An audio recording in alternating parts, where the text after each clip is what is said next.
Hey guys, welcome back to the channel. Now this week we are not going to be trying to fix one of the cars. Instead, I think it's about time we jumped in Huey and went for a bit of an adventure. I'm going to show you some of my favourite places around Scotland. So jump in the passenger seat, strap yourself in and let's get on the road.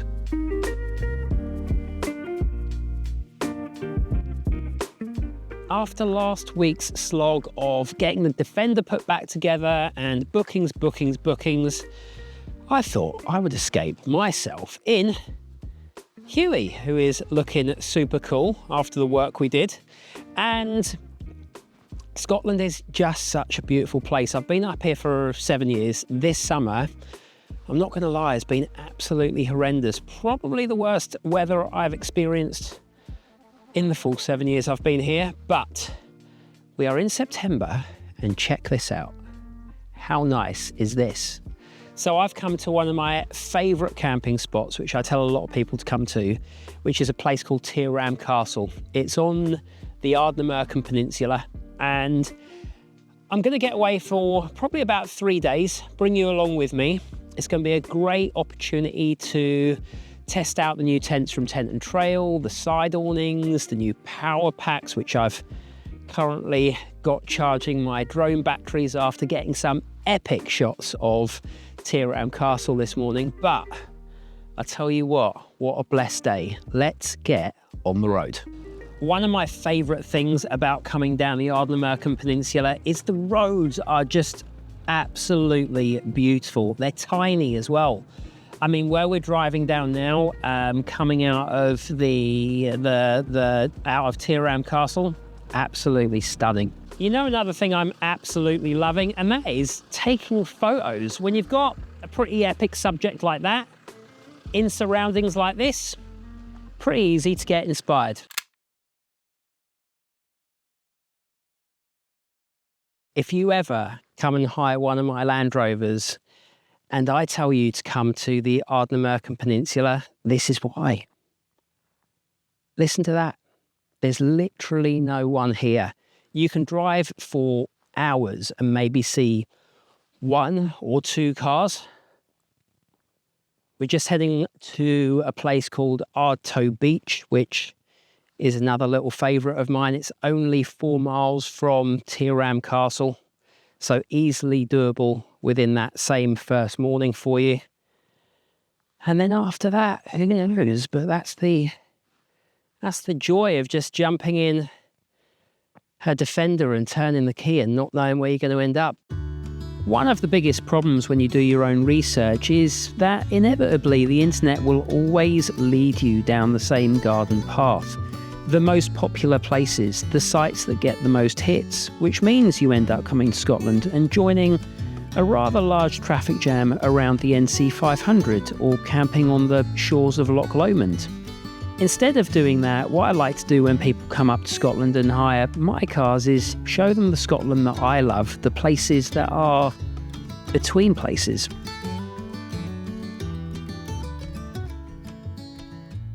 I remember the first time I came to Ardtoe Beach, and it must be 3-4 years ago, just after lockdown. Now, if you ever come to Scotland and you don't have the time to get all the way up to Durness, Cape Wrath, that broken, beautiful coastline that we have at the very, very top of our country, then a really good taster is coming to the Ardtoe Peninsula and coming and checking out Ardtoe or Santa Bay. They're absolutely stunning. We're talking white sands, broken with rocks. It's just beautiful. I hope it's as beautiful as I remember it being. So yeah, it's as good as I remember. And on a day like this, I don't think there's anywhere better to be. So if you come down and you want to camp at Ardtoe Beach, you can stop in the car park for the night for $5. If you want to come and spend the day here, it's £1. It's ridiculous. And it's an honesty system. There's just a letterbox, chuck your money through it, and this is what you get. The golden beaches of the Ardtoe Peninsula are truly something special, with their volcanic origins creating a striking contrast between the soft sands and the rugged black rocks. It's a place where you can see seals, otters and even dolphins, giving you a sense of isolation from the rest of the world. And if, like me, you need a caffeine hit, stop by Kilchoan and its 2 great cafes. So this is what I mean about Scotland and no plan survives first attack. I'm meant to be on my way to Torridon, but I've just stopped at this crossroads, a little place called Newton, and over there somewhere I saw the biggest beach. So I think we're going to barefoot it, get the dogs out and go for another explore. It's great to come to Scotland with a plan, but what really makes these trips special is knowing when to step away from those plans and embrace the unexpected. In our day-to-day lives, we're so used to knowing exactly what's next. But when you're on holiday, there's something freeing about setting plans aside. There's a new day that will come again tomorrow. There's a new day to wash away the pain. There's a new day to take away your sorrow and the old ways get washed out by the rain.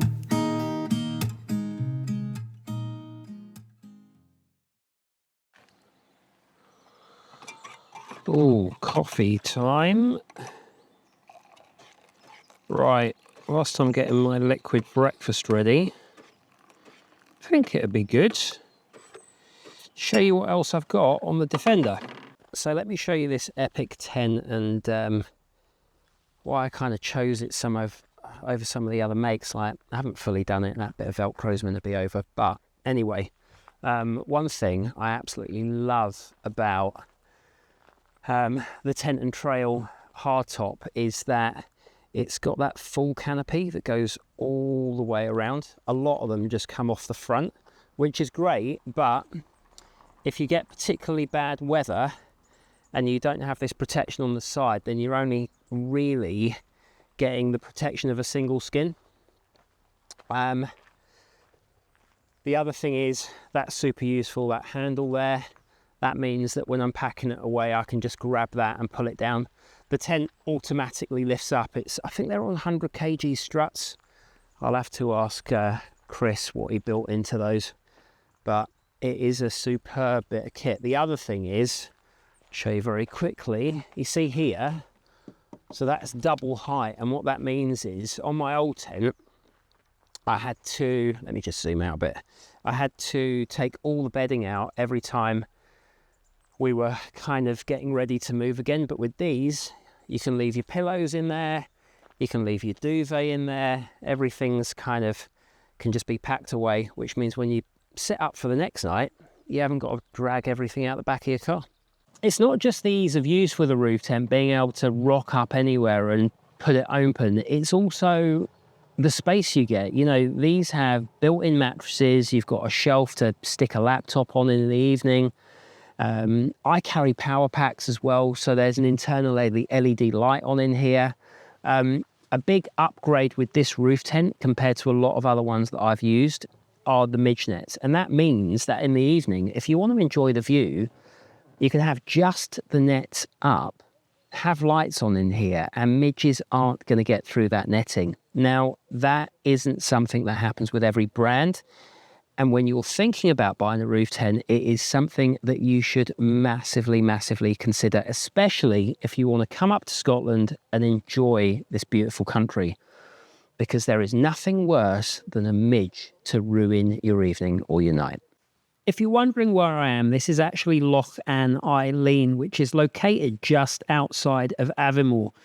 Now, I've visited here many, many times, and back in the day, you used to actually get shouted at for parking in this car park. These days, the estate owners have realised that they can't fight the tide, so instead, you'll find a very friendly person walking around in the morning with a card machine and charging you £5 for staying for the night, which I think is super reasonable given the fact you get to wake up by this beautiful loch and it's a great place to walk your dogs. Right, let's get back on the road. Just 40 minutes north of Aviemore, we arrived in Inverness. It's a perfect spot to stock up on provisions and fill the tank before heading deeper into the highlands. From here, we followed the Bewley Firth, which led us to the River Bewley. The name Bewley comes from the French phrase Beau-Lou, meaning beautiful place, given by the French monks who settled here in the 13th century.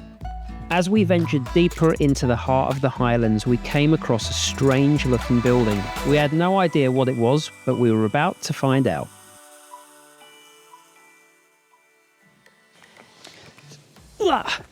So we are currently about an hour away from Inverness, and we've been following the River Glass, which is absolutely beautiful, and it's so nice to get on roads that I've never done before. I've never driven this stretch, and I'll have a little Google. I'll drop the road so you can come and find it as well, because one of the hardest things in Scotland is actually trying to find places where everyone doesn't go, and this has been one of the roads. It's been single track, it's been along a river, it's had highs and lows, beautiful views. It's absolutely stunning. There's a really random building over there which I think is possibly some sort of power station. So I'm just having a little Google, and this is Fastnacle Power Station. It's a hydroelectric power station. I'll tell you what, it certainly stands out in like the rest of absolutely nothing but nature. Now, I probably butchered that name, but its brutal industrial design is hard to miss. Built in the mid-20th century, it stands in stark contrast to the natural beauty of the Highlands. Scattered around the station are old abandoned vehicles, rusted out cars and a vintage tractor, giving the whole scene a strange post-apocalyptic feel. It's as if time has forgotten this place, yet the station continues to quietly power the surrounding area. After leaving the power station, we ventured up a narrow, winding dirt track. As we drove deeper into the landscape, the trees seemed to close in, and the sense of isolation grew. It really is a place that feels like the mountains can swallow you up.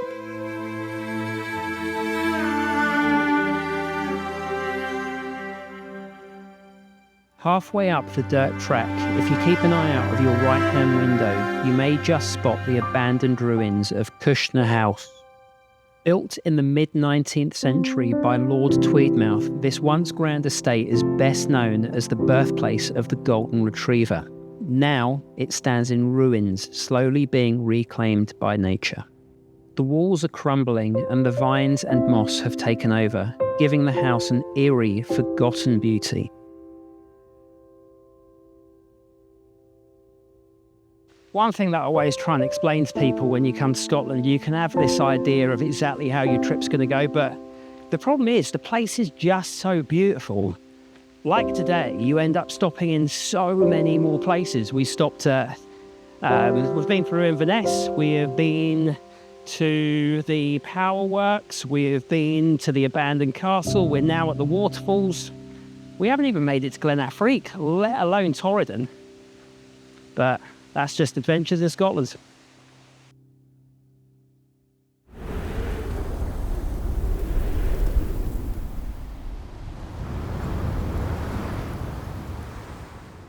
What a spot. We made it. We got here about, I want to say about 8:30, 9 o'clock last night. So later than I wanted, but hey, it was an amazing day yesterday. And we're finally in Torridon. So Torridon is north of Skye, and weirdly, it's kind of close to Inverness. Even though we're on the total opposite side of Scotland, you can get here in about an hour and a half, and the road that goes through it is absolutely incredible. It's a proper taste of the Highlands, and as well as that, you just get this real sense of peace here. Well, you do most of the time, unless the supercars are coming through, which happens pretty often in the summer actually.